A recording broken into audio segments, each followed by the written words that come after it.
The golden calf. Exodus 32 1-34-35. While Moses was in the mountain alone with God, a strange and wicked thing was done in the camp on the plain.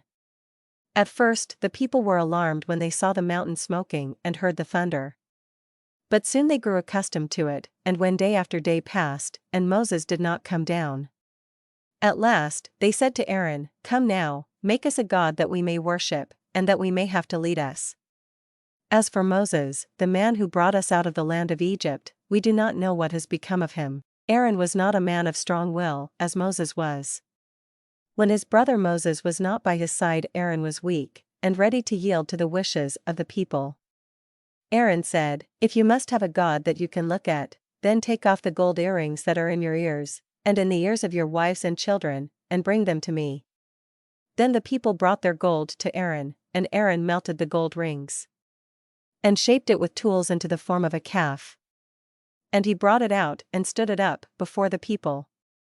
They all cried out, "This is your God, O Israel, that brought you out of the land of Egypt." And Aaron built an altar before the image, and he said to all the people, "Tomorrow shall be a feast to the Lord." Perhaps Aaron thought that if the people could have before them an image that they could see, they might still be kept to the worship of the Lord God. But in this he was greatly mistaken. The people came to the feast and offered sacrifices, and then they began to dance around the altar, and to do wicked deeds together, as they had seen the people of Egypt doing before their idols. And all this time the mountain was smoking and flashing with fire. And the Lord, up in the mountain, spoke to Moses, and said, "Hurry, and get down to the camp, for your people have done something very wicked. They have made for themselves an idol, and they are worshipping it now. I am angry with them, and am ready to destroy them all, and to make of your children a great nation." And Moses pleaded with the Lord for Israel, and God did not destroy the people. But he sent Moses down to them, holding in his hands the 2 stone tablets on which God had written the 10 commandments. As he went down the mountain, Joshua joined him and said to him, "I can hear noise of war in the camp. It is not the sound of men who are shouting for victory, nor is it the cry of those who are beaten in battle, it is the voice of singing that I hear."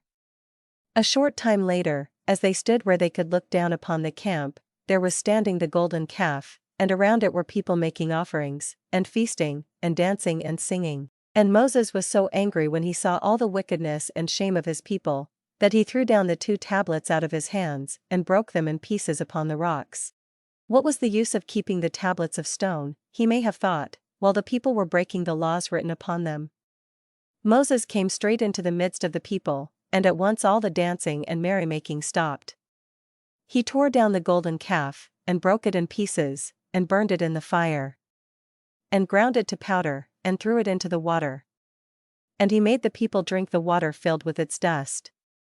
He meant to teach the people that they would suffer punishment like bitter water, for their wicked deed. Then Moses turned to Aaron. "What led you to such an act as this?" said Moses. "Why did you let the people persuade you to make them an image for worship?" And Aaron said, "Do not be angry with me, you know how the hearts of this people are set to do evil. They came to me and said, 'Make us a god,' and I said to them, 'Give me whatever gold you have.' So they gave it to me, and I threw the gold into the fire, and this calf came out." Then Moses stood at the entrance to the camp, and called out, "Whoever is on the Lord's side, let him come and stand by me." Then one whole tribe out of the 12 tribes of Israel, the tribe of Levi, all came and stood beside Moses. And Moses said to them, "Draw your swords, and go through the camp, and kill every one whom you find bowing down to an idol. Spare no one. Slay your friends and your neighbors, if they are worshipping an idol." And on that day 3,000 worshippers of idols were slain by the sons of Levi. Then Moses said to the people, "You have sinned a great sin, but I will go to the Lord, and I will make an offering to him, and will ask him to forgive your sin."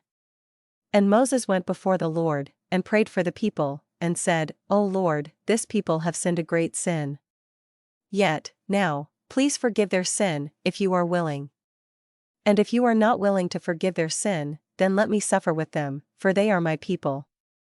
And the Lord forgave the sin of the people, and took them once again for his own, and promised to go with them, and to lead them into the land which he had promised to their fathers. And God said to Moses, cut out 2 tablets of stone, like those which I gave to you, and which you broke, and bring them up to me in the mountain, and I will write on them again the words of the law. So Moses went up a second time into the holy mount, and there God talked with him again. Moses stayed 40 days on this second meeting with God, as he had stayed in the mountain 40 days before. And all this time, while God was talking with Moses, the people waited in the camp, and they did not again set up any idol.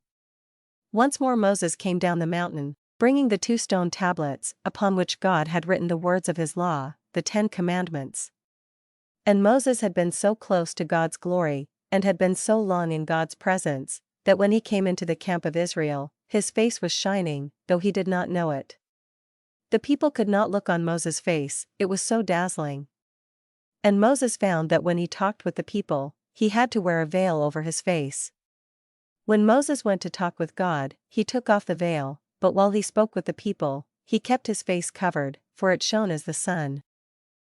Please like, share, or subscribe to our channel. Thank you and may God bless you.